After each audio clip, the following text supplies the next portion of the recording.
Bonjour, je suis Ismail Cherkaoui, cofondateur de Hub Advisor, société de stratégie, de veille et d'acculturation digitale. Notre métier est d'aider les dirigeants d'entreprise à transformer leur organisation pour la rendre plus agile, customer-centric et data-driven. Pour apporter des réponses concrètes à notre communauté de dirigeants, nous interviewons tous les mois des pionniers du digital qui nous partagent sans langue de bois leurs réussites, leurs échecs et aussi les leçons qu'ils ont pu tirer. Dans nos interviews, on parle de choix technologiques, d'organisation, de transformation de la culture. Si vous êtes intéressé par des retours d'expérience concrets et pragmatiques, n'hésitez pas à suivre nos contenus. Bonjour Malek. Bonjour Ismaël. Comment tu vas? Ça va bien, et toi? Ouais, ça va très bien, merci beaucoup. Tu m'entends bien? Pas de problème, tu me vois bien? Parfaitement. Et toi? Ouais, très bien. Voilà, il y a déjà une quinzaine de personnes qui sont connectées. Et on va commencer tranquillement dans 2 minutes. Parfait. Pour tous ceux qui sont déjà en ligne, on vous remercie. Effectivement, on va expliquer dans quel cadre s'inscrit ce nouveau webinaire. Maintenant, il y en a qui sont de plus en plus habitués. Généralement, on tourne à 2 webinaires par mois, à chaque fois avec des personnalités du monde du digital. Et petit rappel des webinaires précédents. Donc, depuis les 3-4 derniers mois, on a eu le plaisir d'avoir en interview le directeur général de Best Western France, qui est un ancien DSI, qui a gravi les échelons et qui est passé CEO de Best Western, qui nous a fait le retour d'expérience. Donc, si l'article et le résumé vous intéressent, n'hésitez pas à revenir vers nous. On sera très heureux de vous le partager. On a eu un webinaire aussi avec Michel Dubosquet, qui est l'ancien VP Regional Vice President de Gartner France. Donc, Michel Dubosquet, aujourd'hui, est consultant ou plutôt chasseur de tête pour les directions générales. Son métier est de placer des DSI. Donc, il nous a dit tout simplement ce que recherchaient les directions générales en ce moment. Qu'est-ce qu'était un DSI bankable?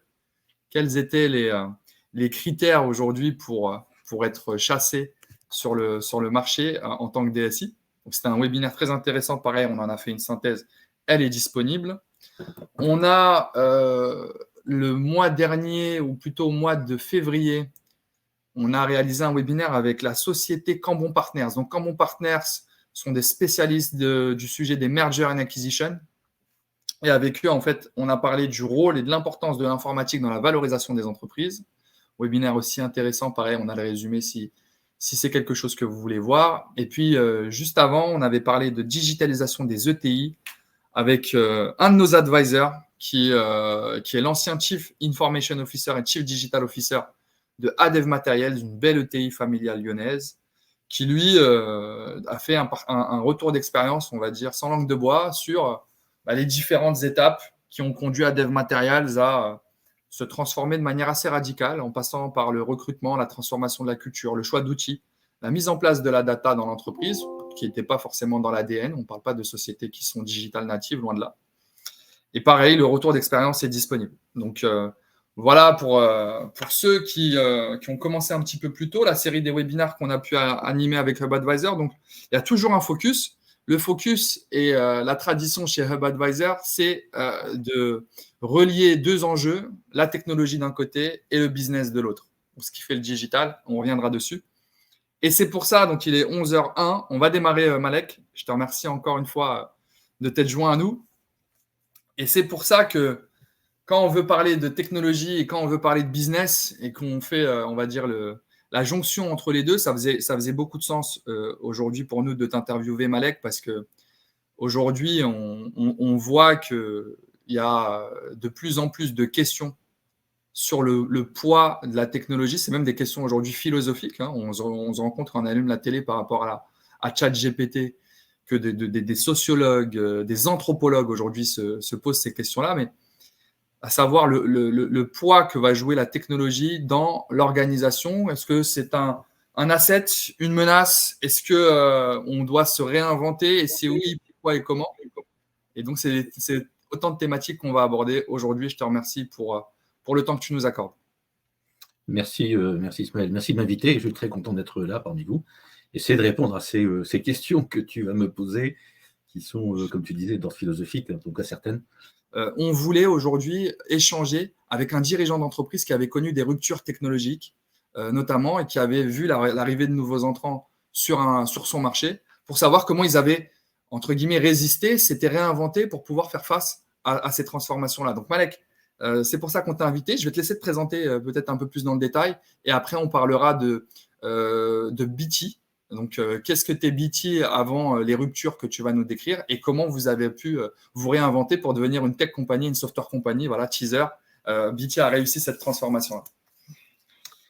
Donc, bien volontiers. Merci Ismaël. Donc, oui, je fais ma carrière dans les télécoms, 35 ans, un peu plus de 35 ans. J'aime à dire que j'ai eu deux grandes parties dans ma vie. La première partie, c'est la partie où je dépensais de l'argent. Ça veut dire qu'en fait, j'étais dans les équipes techniques ou technologiques et je construisais, enfin pas tout seul bien évidemment, mais je construisais les réseaux que BT utilisait pour ses services, principalement au niveau global, à l'international, en France bien sûr, mais pas qu'en France. Et donc j'ai fait un peu les différents métiers, fait opération, architecte, etc. Et j'ai terminé cette partie de ma carrière en étant CTO de BT International, ça voulait dire responsable de l'engineering des plateformes, des infrastructures de BT pour servir ses clients, principalement à l'international. Comme j'expliquerai, BT, la partie nationale domestique au Royaume-Uni, puis la partie internationale. Et puis la deuxième partie, c'est la partie où je dis bien j'essayais de gagner de l'argent enfin, avec le reste de l'organisation. Donc je suis passé côté business, côté client. J'ai occupé des fonctions de chef de BU, donc de business unit, qui marketait et déployait des solutions de IT, managed service, télécom aussi. Je suis allé en Suisse m'occuper de grands comptes pour les développer. La Suisse est un pays où il y a un grand nombre par rapport à la taille du pays, un grand nombre de grandes sociétés qui ont des besoins mondiaux de télécom et d'infrastructures. Et puis, j'ai occupé au sein de BT France la fonction de CEO et puis plus récemment la fonction de CEO, enfin de directeur général, enfin de président pour traduire les choses comme elles sont, de président de BT France avec à chaque fois, à travers ces fonctions, des éléments de transformation technologique, mais pas que d'ailleurs. Puis aussi lié finalement au choix que BT pouvait faire par rapport à ses clients, par rapport à un client et la façon de les servir. Merci beaucoup, Malek. Peut-être juste pour situer, BT France, c'est combien de personnes? BT France, actuellement, je n'y suis plus, bien comme tu le disais, mais BT France, c'est à peu près 400 personnes. Quand je pilotais la structure, elle faisait 1000 personnes à peu près. Et puis, juste un de mes derniers projets chez BT France, c'était de la cession de près 50%, 60% des effectifs et des clients qui étaient attachés à ces effectifs-là, ou plutôt les clients qui étaient servis par ces effectifs-là, et parce que ça faisait partie d'un recentrage et de la stratégie de BT sur des clients particuliers, et donc ceux qui ne faisaient pas partie du focus a été cédé, et ça s'est fait en 2021. Voilà. Très bien. Écoute, c'est clair. On va parler de l'industrie des telcos, parce que c'est une industrie qui a été, là, le mot est parfois un peu galvaudé, utilisé à tort et à travers, mais qui a été disruptée par différents éléments. Donc, est-ce que tu peux nous dire, toi, quand tu disais, je suis passé de quelqu'un qui dépensait de l'argent à quelqu'un qui allait chercher de l'argent, donc ça correspond aussi au changement de métier de BT. Est-ce que tu peux nous décrire les transformations qu'a connues ton industrie, puisqu'elle a été particulièrement disruptée, et qu'est-ce que ça a eu comme conséquence pour BT? Alors, le secteur des télécoms s'est transformé depuis de nombreuses années. D'abord, c'était les PTT, qu'on a connus. La Poste qui s'est séparée, ça c'est un premier élément. Mais je vais remonter, je ne vais pas aller si loin que ça, parce que ça c'est quand même assez loin. Je vais remonter finalement aux années 90, 98, où le premier changement important qui a disrupté le secteur des télécoms, c'est le régulateur et sous l'ouverture de la concurrence sur le marché des télécoms en Europe, particulièrement en France, mais pas qu'en France. Donc c'était 98. Alors qu'est-ce qui s'est passé? On pouvait, en France ou ailleurs, hein, dans tous les pays, donc créer, enfin les gens pouvaient créer des opérateurs télécoms et c'est ce qui s'est passé. On a vu l'émergence d'un nombre d'opérateurs nationaux de plus ou moins petite taille certains sont devenus plus gros. Ça a évolué dans le temps et certains se sont fait racheter, une reconsolidation dans le temps. Et les acteurs nationaux comme France Télécom, comme BT et comme Telefonica, voyant leur marché national se faire, entre guillemets, grignoter par ces nouveaux entrants, par ces petites sociétés, qui sont devenues grosses pour certains, ont fait le choix d'aller à l'international. Et donc, il y a eu aussi des grandes manœuvres, finalement, pour aller conquérir, finalement, les marchés globaux des télécoms. Et ça, c'est dans le B2B principalement. À travers la planète, à travers des JVs, à travers différentes méthodes. Donc ça, c'est le premier élément qui a disturbé. Donc c'est le régulateur. Le deuxième élément, je pourrais dire, il est technologique. On a vu arriver l'IP, le monde IP, TCP/IP, le monde IP commercial. Pourquoi je parle de ça? Parce que c'est un élément important qui a permis de développer de nouvelles offres, de nouveaux produits, à des prix ou des coûts qui étaient compétitifs, donc à des prix qui étaient suffisamment compétitifs. Donc l'IP commercial, un élément très important dans la disruption. L'émergence du mobile. Le mobile est arrivé aussi dans les années 2000, de façon très 90 bien évidemment, mais très très développé dans les années 2000. Donc à partir avec le mobile, on avait des offres particulières. De là sont venues les offres DSL, XDSL, plus récemment la fibre, l'émergence du web 2.0, 3.0 maintenant, on pourrait dire on y est, la convergence voix-data.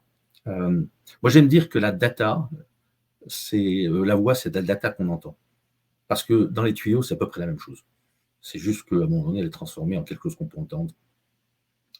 Et puis, aussi un nouveau élément qui est important, c'est l'émergence de nouveaux acteurs, et ce sont exactement les grandes sociétés, les grands acteurs de l'Internet, qui sont venus, non pas en concurrent direct des télécoms, mais quelque part ils l'étaient, parce que sont venus sur les plates-bandes par le haut, j'appelle ça par le haut, non pas par les infrastructures, mais plutôt par les applications qui drivaient les usages. Bon, je parle de Google, je parle d'Amazon, je parle de Microsoft, et puis il y en a d'autres. Alors, ces acteurs, on les connaissait particulièrement dans le monde du grand public, mais ont développé aussi des offres entreprises aussi. Donc, on a AWS, Google Entreprises, etc. Enfin, je ne vais pas les nommer, mais on les connaît plus ou moins tous. Et sont venus aussi disrupter finalement le marché, apporter de nouvelles solutions et donc faire réagir les telcos par rapport à ces nouveaux entrants. Ensuite, tout ça, finalement, ça a permis de faire évoluer les usages. Le premier d'ailleurs, c'est celui qu'on utilise aujourd'hui. Ismaël, si tu avais fait cette conférence ou cette réunion il y a 6 ans, tu l'aurais fait dans un hôtel, tu aurais commandé des cafés, des croissants, et puis tu aurais fait intervenir une ou deux personnes et invité quelques clients. C'est comme ça que tu l'aurais fait. On le fait encore un peu, mais on fait aussi ce qu'on fait aujourd'hui, parce que la technologie, parce qu'on est capable de faire ça. Et derrière ces technologies, il y a de l'applicatif, etc. Il y a des ordinateurs ou des caméras, mais aussi il y a des télécoms. Et donc, c'est de nouveaux usages auxquels il faut répondre. Un autre usage, c'est le e-commerce. On achète tout et n'importe quoi maintenant, sans se déplacer. Et les télécoms jouent donc toute forme d'intermédiation, finalement, entre quelqu'un qui a quelque chose à fournir, quelqu'un qui a besoin d'acheter. Les télécoms sont bien au milieu, et ce sont des usages, finalement, qui ont disrupté un petit peu la façon dont les telcos envisagent, finalement, leur déploiement et leur dévolution. Et puis l'évolution des métiers. Les métiers, l'ubérisation d'un ensemble de choses. C'est un mot que parfois on n'aime pas, mais enfin, il est assez parlant pour moi. On voit à peu près qu'est-ce qui se passe. L'émergence de nouveaux métiers, par exemple, comme le data scientist. Data scientist qui, lui, donne de l'information à un nouveau métier qui s'appelle le digital marketing. Enfin, ils ne sont pas si nouveaux que ça, mais enfin, ils l'ont été récemment.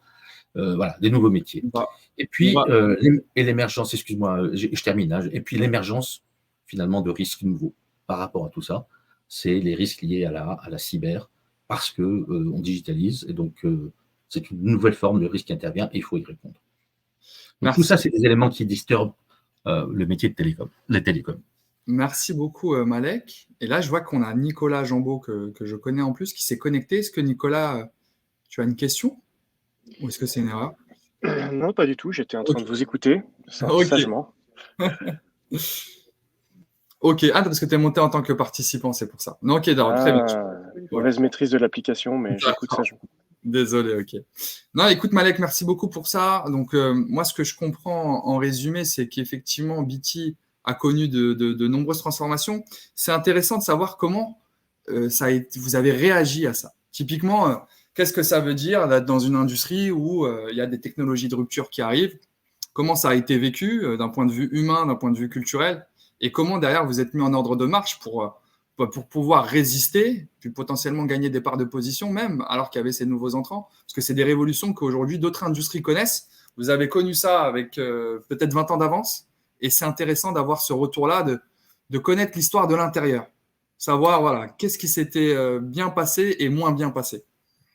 Alors, je vais répondre. Je ne vais peut-être pas faire un cours d'histoire sur l'évolution des télécoms, parce qu'on peut y passer beaucoup de temps, mais je vais rester sur des périodes qui sont relativement courtes, enfin, derrière nous, et essayer de décrire un petit peu l'évolution de l'écosystème général et comment BT a évolué finalement à cette évolution.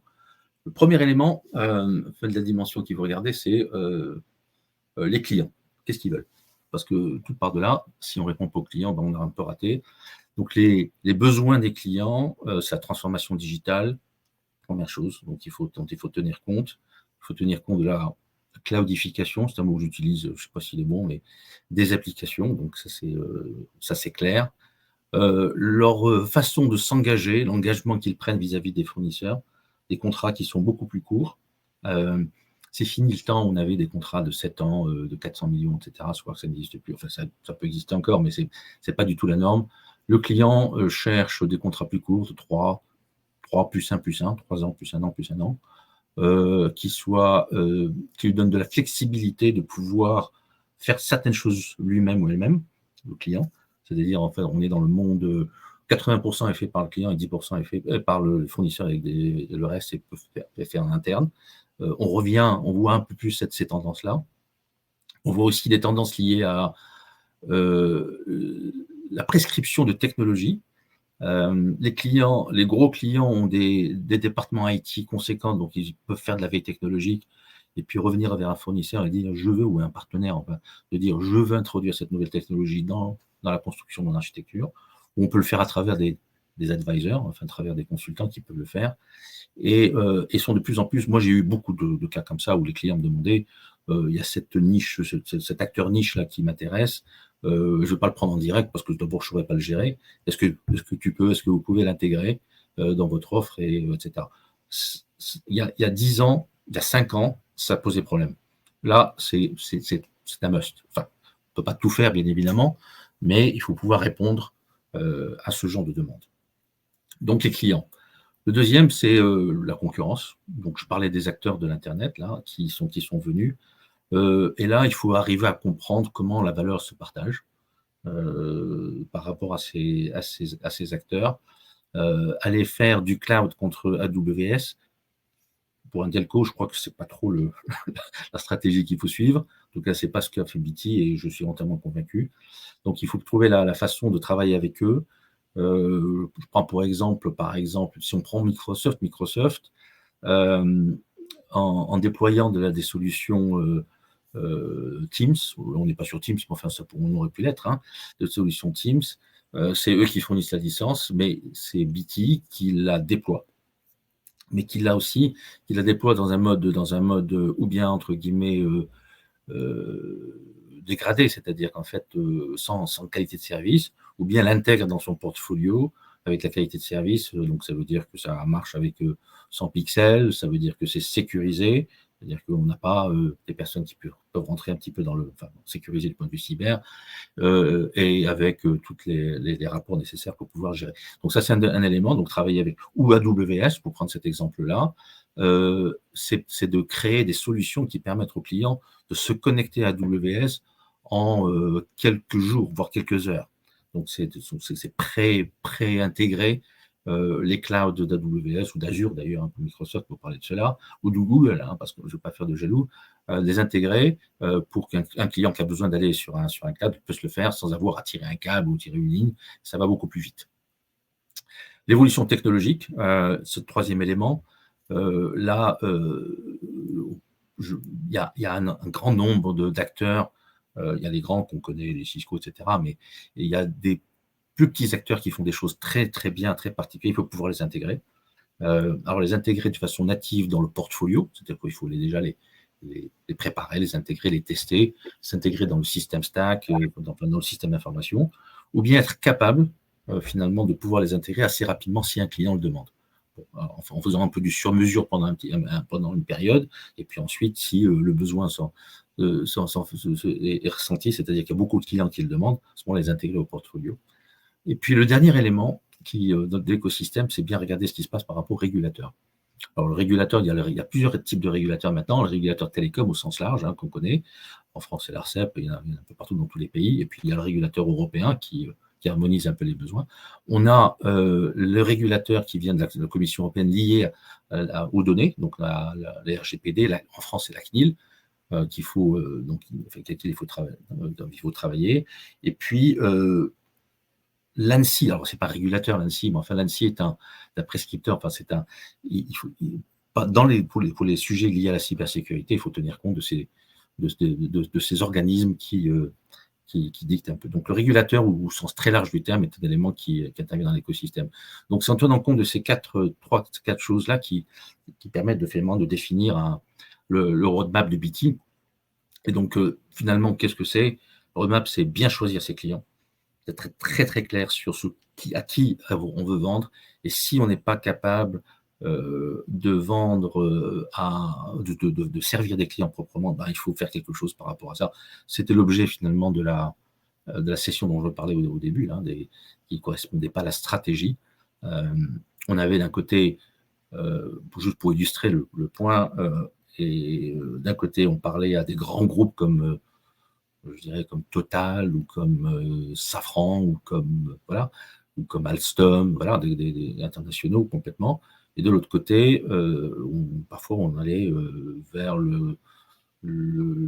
vers une mairie des Bouches-du-Rhône. Enfin, c'était juste pas possible Donc il faut choisir ses clients. Ça, c'est un premier élément. Et puis tenir compte aussi de leurs besoins, le mode d'engagement, la technologie, etc. Donc c'est ça que BT avait transformé. Donc cette première partie, le choix, donc la stratégie liée à la segmentation, la sectorisation. Le deuxième élément lié à donc l'appréhension des partenaires, donc les accords, signer des partenariats avec les Microsoft, avec les Google, avec les Amazon, etc. Et non pas les avoir de front. Donc c'est des accords qui permettent de développer des offres communes pour pouvoir servir les clients le mieux possible. L'appréhension des technologies. Donc c'est pouvoir, quand je dis techno, ça veut dire qu'en fait c'est de pouvoir créer une espèce de système d'exploitation au sens réseau du terme, où on peut plugger, vous excuserez mon anglais, mon franglais, où on peut connecter des nouvelles technologies, enfin des nouveaux partenaires de façon relativement facile, donc avec des APIs. Et facile, ça ne veut pas dire juste connecter, ça veut dire les intégrer dans le système stack pour pouvoir facturer, pour pouvoir supporter, etc. Et puis, j'ai parlé de l'ANSSI, j'ai parlé des régulateurs. Voilà. Non, mais merci beaucoup, Malek, pour ça. Moi, en résumé, ce que je note, c'est que tu viens de dire quelque chose qui, pour moi, est hyper intéressant. C'est qu'une entreprise n'a pas les mêmes clients tout au long de son histoire. Et que vous avez des clients historiques. Et à un moment donné, vous vous êtes dit, tiens, pour pouvoir entre guillemets, se réinventer et toujours être une entreprise pertinente et rentable, on fait le choix d'abandonner des segments d'activité. Et c'est une décision courageuse parce que j'imagine que quand on était chez BT, là, tu le décris de manière assez simple, mais il y a dû avoir des directeurs commerciaux chez BT qui ont dû dire moi, attends, ça fait 30 ans que je suis sur ce segment de clients, etc. Donc, ça doit être quand même des conversations qui sont tendues. Tu as parlé de cession d'activité, ça veut dire que d'un point de vue humain, il y a aussi un coût. Tu vois, il ne faut pas se le cacher avec des activités, des pans de l'activité dont on va se séparer. Donc ça, c'est un premier élément et je te demanderai de revenir dessus. C'est comment ça a été, on va dire, vécu, le fait de se couper d'un segment de ses clients. Le fait de ne pas être accroché à son business model, potentiellement pricer moins cher, pricer moins longtemps, etc. Mais ça veut dire qu'on a peut-être moins de sécurité, plus de flexibilité, mais c'est un must-have, sinon vous étiez en difficulté. Donc, c'est le business model. Donc, ce que j'ai dit, c'est changer de client, changer de business model, changer de partenaire, et le fait de ne pas lutter contre les GAFA, mais plutôt d'essayer de travailler avec eux. Et après, changement du SI. Là, je reviens parce que dans l'audience, on a des DSI, donc ce n'est pas du tout pour les flatter, mais on se rend compte de l'importance du système d'information qui a permis à BT, in fine, de se positionner sur un marché et des offres différentes. Et donc, de devenir une digital company, on va dire, grâce à un SI qui permettait cette intégration-là. Est-ce que tu peux nous parler de cette transformation et de son coût interne? Comment ça a été vécu et accepté ou discuté au sein de BT à l'époque? Alors, si tu me permets, je vais commencer par les clients, plutôt que l'interne. Je crois que c'est important de revenir. Les clients, quand on a parlé finalement de ce recentrage, etc., je pensais que ça allait être des conversations très compliquées, mais fondamentalement, ça ne l'a pas été, à part peut-être une ou deux. Pourquoi? Parce qu'en fait, parce que les clients, généralement, sont mûrs, comprennent que le business évolue, comme tu le disais, et qu'à un moment donné, on fait les partenaires font des choix, et que ces choix, voilà, et puis les conséquences de ces choix sont étudiées, et suivant les conséquences, des décisions sont prises ou pas prises, ou on continue comme avant, et il n'y a pas de problème. Donc, il y a ces conversations, on les prépare bien, on va les voir, on leur explique la raison. Et alors, un client cédé, un client qui reste chez BT, on dit voilà, on va se séparer de ce business, mais ne vous inquiétez pas, on va rester, mon ami, on va vous servir. Une conversation relativement simple. Le client est un petit peu plus compliqué si jamais vous dites, mais dans le portefeuille qu'on cède, le contrat qui est le vôtre, qui nous lie, sera cédé à un. Alors, il commence à poser des questions, c'est qui, c'est quand, etc., etc. Et on établit, il y a un protocole pour pouvoir les rassurer. En interne, alors, il y a la partie, et tu as mis le doigt sur le sujet, c'est les équipes commerciales qui étaient habituées à vendre, c'était ça, à vendre tout le portfolio, celui qui reste et celui qui part. Et là, ça pose problème, évidemment, parce qu'en fait, ils étaient habitués à vendre beaucoup plus, faire leurs chiffres, etc. Et donc, il fallait travailler sur, d'abord, expliquer pourquoi. Bon, il y en a qui ne l'acceptaient pas et puis qui sont partis. Bon, il y en a qui l'acceptaient, mais qui étaient un petit peu embêtés parce que, voilà, ils avaient moins de choses à vendre. Et donc, se poser des questions, comment ils allaient faire. Alors, ça passe par de la communication, ça passe par une bonne compréhension, finalement, de leurs objectifs et de s'assurer que l'année d'après, quand ça a été fait, que les objectifs tiennent compte finalement de ce changement de périmètre et de ces évolutions. Ça passe par là. Le plan de commission, bien sûr. On change de façon de vendre, on change de client, le plan de commission doit suivre. Absolument. En tout cas, pendant une période, le temps de se réadapter pour qu'ils puissent revendre l'autre portfolio plus sur d'autres clients, etc. Enfin, c'est une période de transition. Et puis les accompagner, aller voir leurs clients avec eux pour les aider à finalement expliquer pour le pourquoi du comment. Les autres parties internes, les parties régaliennes. Les parties régaliennes, c'est la partie juridique. Bon, juridique, c'est pas très compliqué. La partie RH, c'est la partie qui a un rôle important à jouer parce qu'ils vont donner, c'est les personnes qui vont partir, donc il faut expliquer. Bon, là, je passe les communications et les discussions qu'on peut avoir avec les instances locales, etc. Bon, il y a tout ce travail qui est fait. Et la partie financière, la partie pour moi la plus complexe, interne. Pourquoi? Parce qu'en fait, il faut la façon dont, en tout cas, que c'était chez BT, le système d'information financier était complètement intégré. On gérait pas l'offre, on gérait le client. Donc le client, on lui a vendu l'offre A, l'offre B, l'offre C. Donc il fallait prendre le client, prendre l'offre B et C qui était vendue, l'extraire et la passer à l'acheteur. Donc ça, c'était compliqué, ça a pris du temps, mais bon, ça s'est fait et avec dans ce genre de session, généralement, on fait 90% est fait avant la session et 10% est fait après, à travers des conventions qui permettent aux uns et aux autres de continuer à surveiller. Donc voilà les grands éléments de la transformation et la façon dont c'était pris. Commerce, finance. l'IT était là. Alors après, tout ce qui est IT, services généraux, tout ça, ça se passe relativement bien. Si les choses se passent, si ce sont planifiées, pas eu de problème particulier. En tout cas, c'est l'expérience dont je peux parler récemment sur la session récente de chez BT. C'est intéressant parce qu'on a de plus en plus de Chief Digital Officer d'entreprises, on va dire, traditionnelles, qui veulent aller sur le haut de la chaîne de valeur et lancer des nouveaux services et des nouveaux produits digitaux. Mais une fois qu'on a dit ça, c'est vrai que l'opportunité est belle, mais effectivement, ça implique des transformations, on va dire, majeures à différents échelons. Ce n'est pas juste une question de nouveaux produits, mais en fait, un nouveau produit, qu'est-ce que ça veut dire? Ça veut dire potentiellement des nouveaux clients, ça veut dire un nouveau pricing, ça veut dire un nouvel accompagnement pour les commerciaux, ça veut dire un nouveau plan de commission. Donc, juste ça, pour pouvoir, c'est une transformation qui est énorme. Et là, j'ai parlé que de la partie commerciale, un nouveau pilotage, des nouveaux indicateurs. Donc, il y a une dimension commerciale qui est à prendre en compte et qui est fondamentale pour les Chief Digital Officers, on va dire, qui veulent aller sur ces enjeux-là. Et pour moi, en résumé, voilà, c'est le plus compliqué. Tu dois travailler avec tes ressources humaines, etc., parce que c'est des changements qui sont assez radicaux, en fait. Et c'est pas si simple que ça. C'est ce que je note. C'est intéressant. Et là, il reste 10 minutes. N'hésitez pas, hein, j'en profite. Hein. Si vous avez des questions, des remarques, n'hésitez pas à nous les poser. J'ai encore quelques questions pour Malek.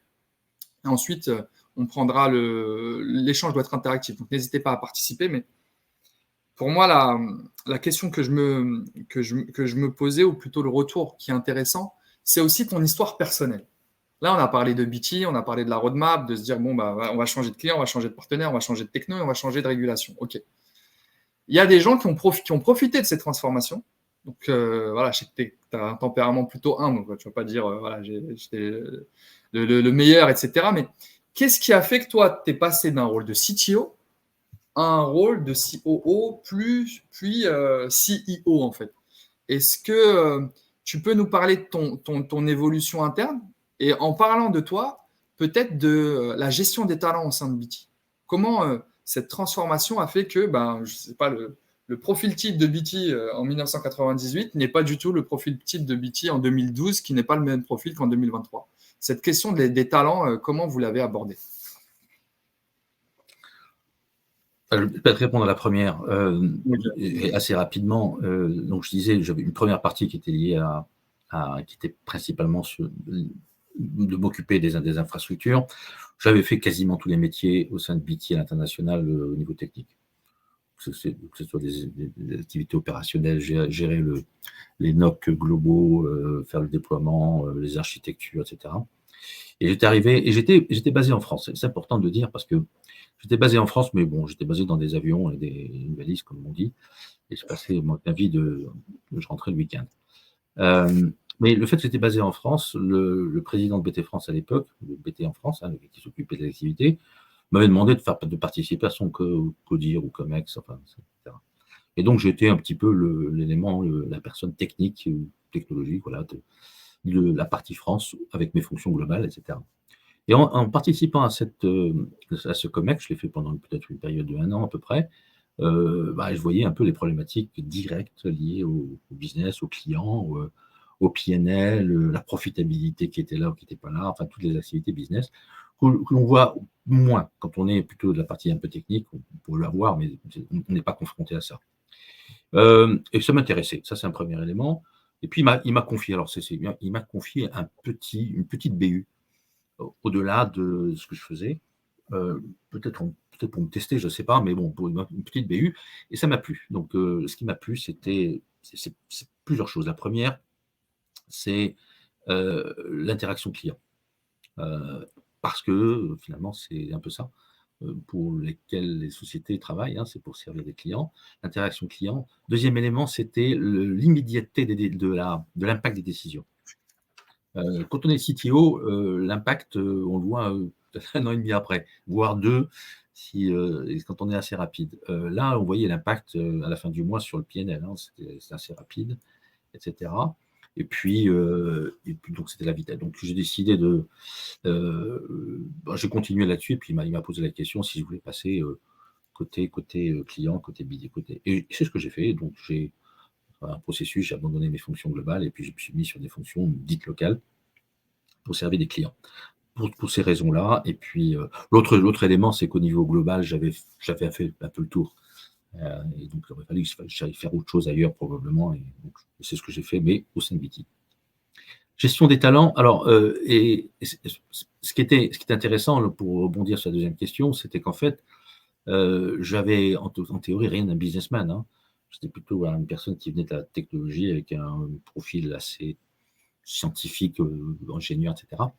Et à la base, et j'avais rien de businessman. Et donc, la société donnait le temps, à travers finalement l'immersion dans des rôles particuliers, peut-être pas évidents, mais des rôles, d'apprendre le métier et de s'exprimer sur un nouveau plan de ce que faisait BT. Et ça, c'est une façon de développement du talent. Le talent, c'est on les voit, on leur fait confiance, et BT faisait beaucoup ça.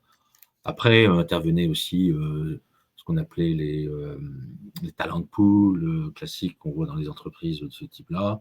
On les identifie, on les réunit, et puis on leur fait suivre des programmes d'amélioration, etc.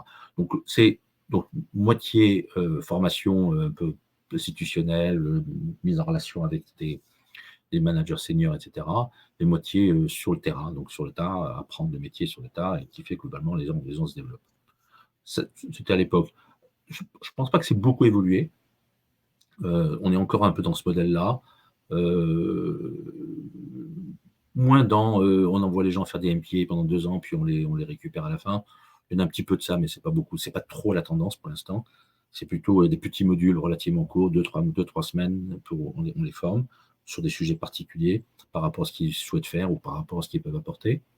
Mais on les met en situation. On repère le talent, on les met en situation, et 80% des cas, ça réussit. Hein. Bon, il y a parfois des échecs, mais je pense que c'est comme ça que BT développe beaucoup ses talents. C'est un peu c'est la méthode, et ça n'a pas beaucoup changé. On arrive quasiment à la fin du temps.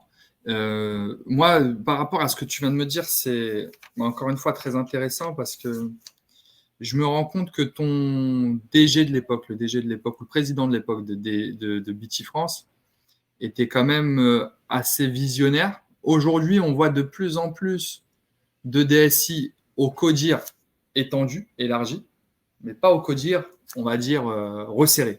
Donc, le fait de se dire que, parce que dans l'audience, on a des DG, on a des présidents de société aujourd'hui, le fait de se dire, moi, en fait, dans mon CODIR, il faut que j'ai une personne qui a la dimension tech, et que cette personne-là assiste à toutes les conversations qu'on a sur les clients, sur le marketing, sur la supply chain, sur whatever, c'est fondamental.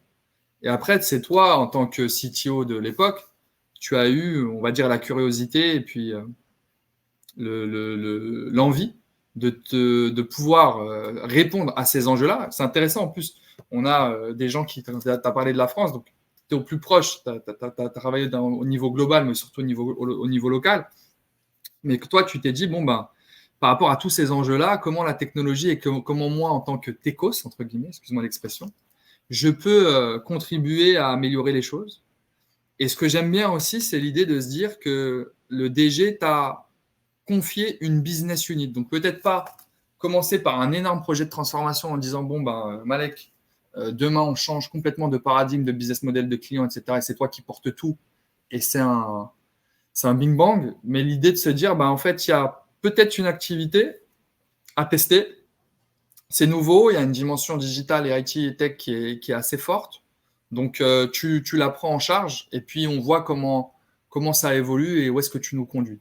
C'est ça, en fait, un petit peu ce qui s'est passé. Est-ce que c'est un bon résumé? Ismaël, tu le dis mieux que moi. Ok. Non, c'est à peu près ça. C'est la confiance, et sur des petits sujets, enfin, par rapport à ce qui se traitait à l'époque, et puis ensuite, et puis après là, on développe on la développe, la confiance, et on passe à autre chose. Et on se fait remarquer, on passe à autre chose. C'est comme ça que ça s'est passé, et c'est une façon de le faire. Après, c'est une question de tempérament aussi. Hein. Il faut avoir chose que je n'ai pas dite, quand je suis passé de CTO à responsable de BU et éventuellement CO, en termes de grade dans l'organisation, parce que évidemment, BT, ça grade, j'ai perdu un cran. Mais ça ne m'a pas dérangé. Quand tu es passé, pardon, est-ce que tu peux répéter? Quand tu es Quand je suis passé passé de CTO à côté business, au niveau grade, j'ai perdu un cran. Ok, d'accord. Et je l'ai accepté parce que c'était bon, parce qu'après c'était comme ça. Je l'ai accepté parce que ça m'a ouvert des possibilités énormes que je n'aurais pas eu de l'autre côté. De l'autre côté, j'étais arrivé au top de ce Au que top de la pyramide. Ouais. Enfin, après, il y avait mon patron. Je crois, mais mon patron, il fallait qu'il y ait une Britannique pour avoir son poste. Donc c'était rédhibitoire. Donc, non, pas parce que, voilà, parce que pour des problèmes de sécurité, etc. C'était ce genre de raison. Et donc voilà. Donc c'est perdu. Et donc ça, c'est le choix que j'avais fait. Certains ne le font pas.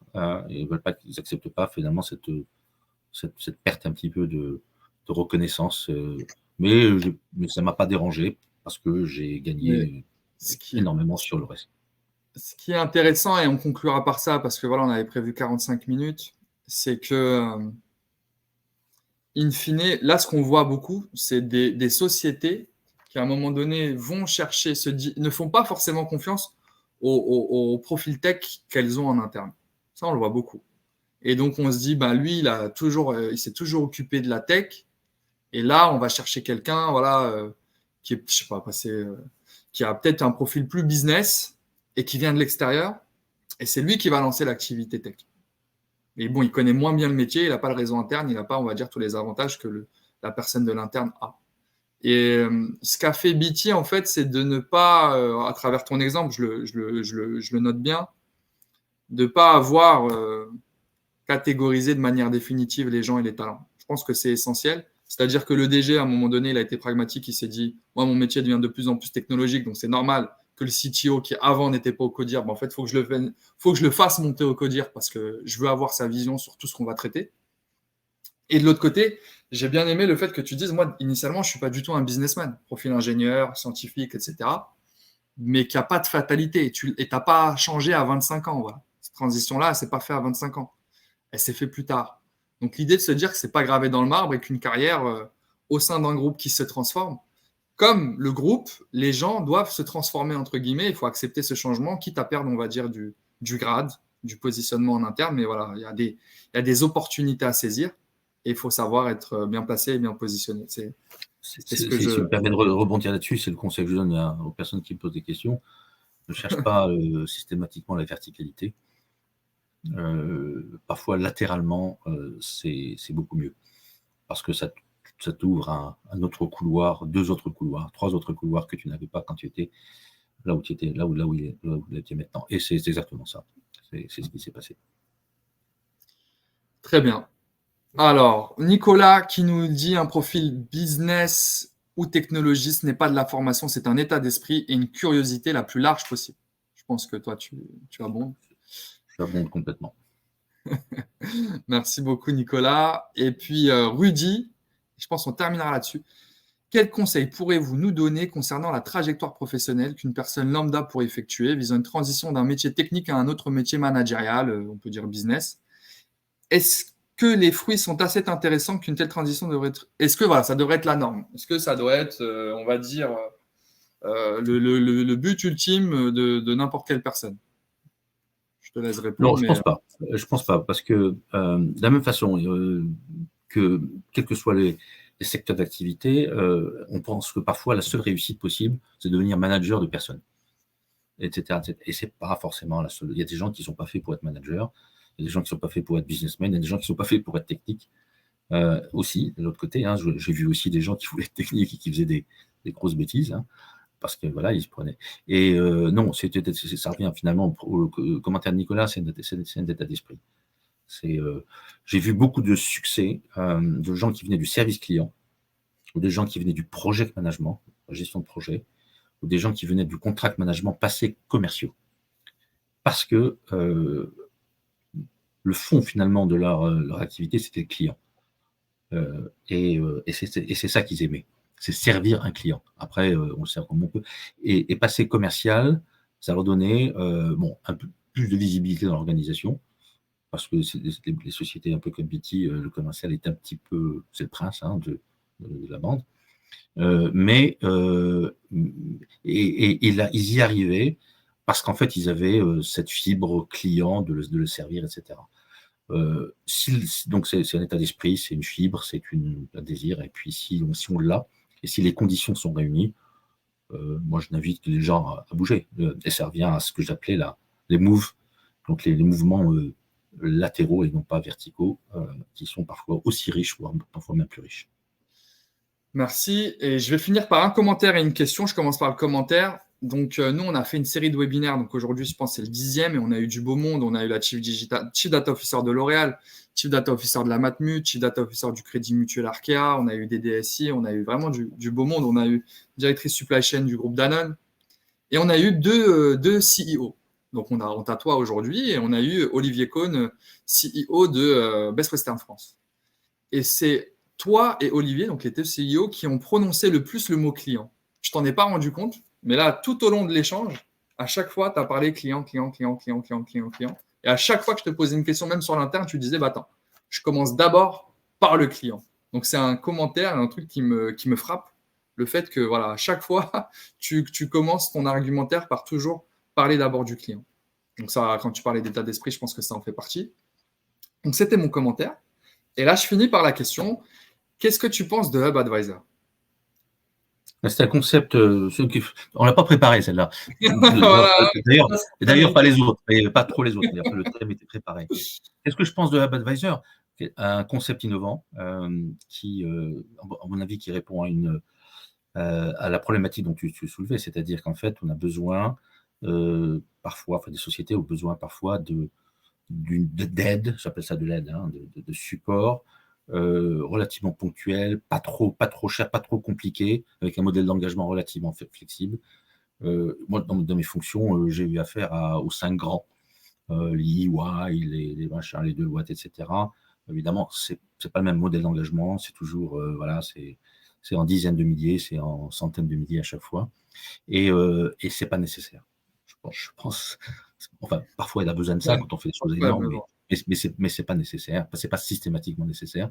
Et donc, pour moi, le modèle Hub Advisor a toute sa place dans l'échiquier finalement des organisations qui aident par rapport à des problématiques techniques, ou pas que techniques d'ailleurs, même de managérial ou autre, quand un problème se pose par une entreprise et qui n'a peut-être pas forcément aussi les moyens de se payer les grands acteurs de ce. Donc voilà ce que j'en pense. Je ne connais pas très bien, je vous connais depuis quelques temps, mais voilà ce que j'en pense. Et c'est un modèle innovant et qui, à mon avis, qui répond à ce besoin. Merci beaucoup Malek, et on finira par le dernier commentaire de Nicolas que je remercie pour sa participation aujourd'hui. J'ai travaillé dans un conglomérat mexicain formé à l'école US. Les membres du CODIR changeaient de position tous les 3 ans. Directeur supply chain est devenu CFO, le CFO est devenu directeur marketing, une culture d'entreprise aussi à faire évoluer. Et effectivement, j'avais un manager, moi, chez Gartner à l'époque, qui disait la norme, c'est le changement, en fait.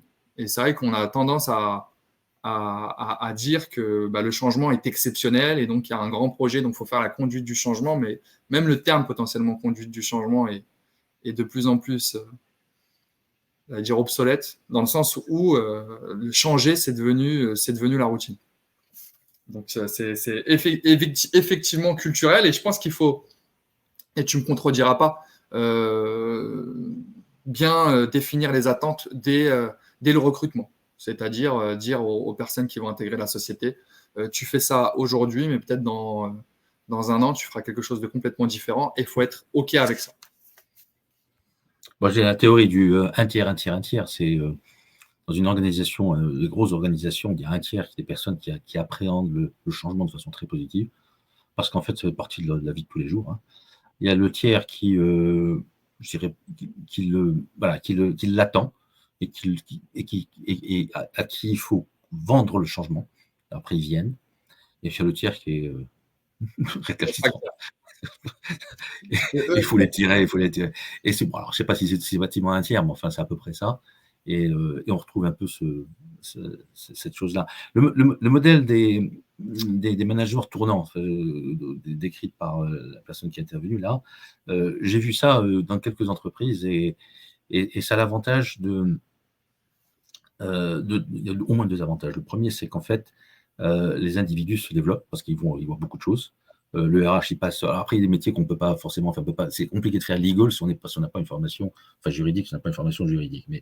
Mais on peut faire plein d'autres métiers. Donc, ça permet de développer. Ça permet aussi de fidéliser un COMEX, et de codir. Et puis, ça permet aussi d'éviter de développer des baronnies. Donc, on ne crée pas des espèces de trucs un peu. Le stylo énorme. On sait que dans 2-3 ans, on va hériter du truc à côté.